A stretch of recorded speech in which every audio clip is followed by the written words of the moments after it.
Good day, I'm Lenny Torla from BSES 3-1, and for this video, I'm going to present my chosen article or study where social forestry and community organizing was used and applied.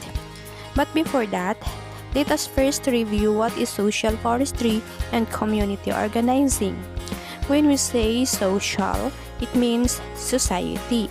So social forestry engages communities living in and around the forest in sustainable forest use and management, while community organizing is a process where people who live in proximity to each other or share some common problem come together into an organization that acts in their shared self-interest.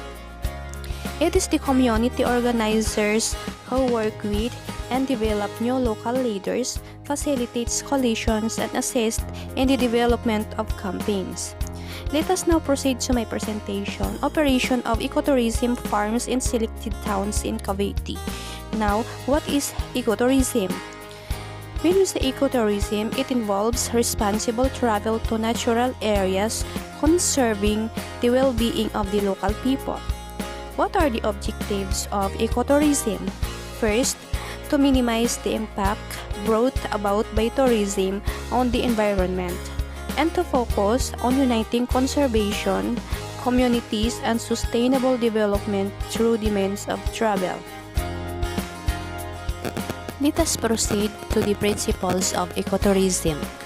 First, travel to natural destinations. Second, minimize impact. Next, build environmental awareness. Provide direct financial benefits for conservation, provide financial benefits and power for local people, and support human rights and democratic movements. How does ecotourism work? It involves travel to destinations where flora, fauna, and cultural heritage are the primary attractions and intended to offer tourists an insight into the impact of human beings on the environment and to foster a greater appreciation of our natural habitats. Service offered in ecotourism. It is the accommodation that includes lodges, resort, and camp areas. Tours and transport providers include walking, riding, or driving, attractions and activities that helps the visitors to learn and explore the wildlife parks, sanctuaries, and other visitors center. Who can benefit ecotourism? It is the nature tourism and ecotourism operators. They can benefit through guidelines to assess the operators plan and develop their nature tourism and or ecotourism products and services, an opportunity to promote products and services as genuine nature or ecotourism, an opportunity for operators to continually improve environmental performance, to recognize best practice, competitive advantage in marketing and promotion. Operators who achieve eco rating will be invited to join a select portfolio of best practice nature and ecotourism providers. It is also the clients and consumers who benefit ecotourism by recognizing the means to identify genuine nature and ecotourism operators. That methods for landowners and managers to encourage improved practices that lead to more efficient use of natural resources and less environmental impact. Method to help local communities develop tourism activities that maximize social and economic benefits and minimize negative environmental impacts. And environmental awareness, information, and education. Ecotourism advertisement through televisions, through friends, members, banners, tarpaulin, and billboards, radio, pamphlets or leaflets, and websites. Problems encountered of ecotourism. First, threats to indigenous culture. The degradation of the ecosystem may still occur. Travel could disrupt the environment. possible relocation of locals as ecotourism inevitably leads to development, and growing number of ecotourism organizations working for profit.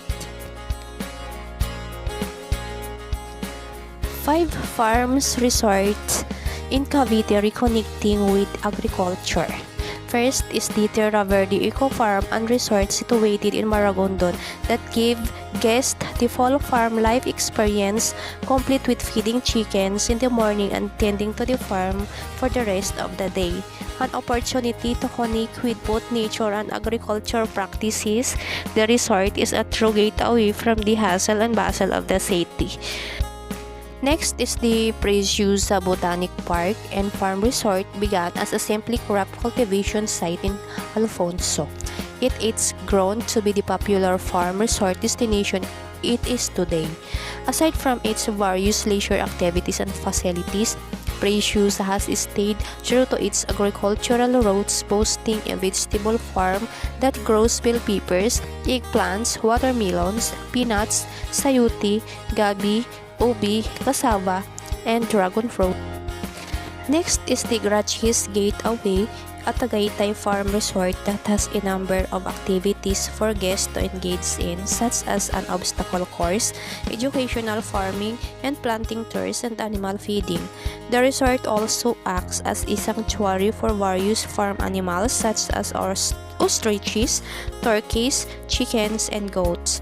Aside from offering a memorable experience, this farm resort are gradually introducing guests to agriculture and the role to the Filipino farmers plays in putting food on all of our plates. Next is the Chofili Nature Farms, a champions of organic farming located on the outskirts of Silang. Its 6,600 square meters of land is dedicated to rearing its Philippine native pigs and wide variety of vegetables.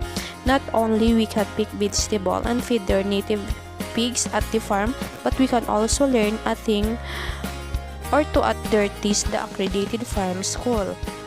Last is the Nurture Pharmacy, part of the Tagaytay's well-known Nurture Wellness Village that takes guests on an educational tour through their organic farm that grows an array of vegetables, fruits, and medicinal plants. As a wellness establishment, Nurture Pharmacy focuses on the health benefits of flora, going into detail about the ailments and organs that certain plants can heal.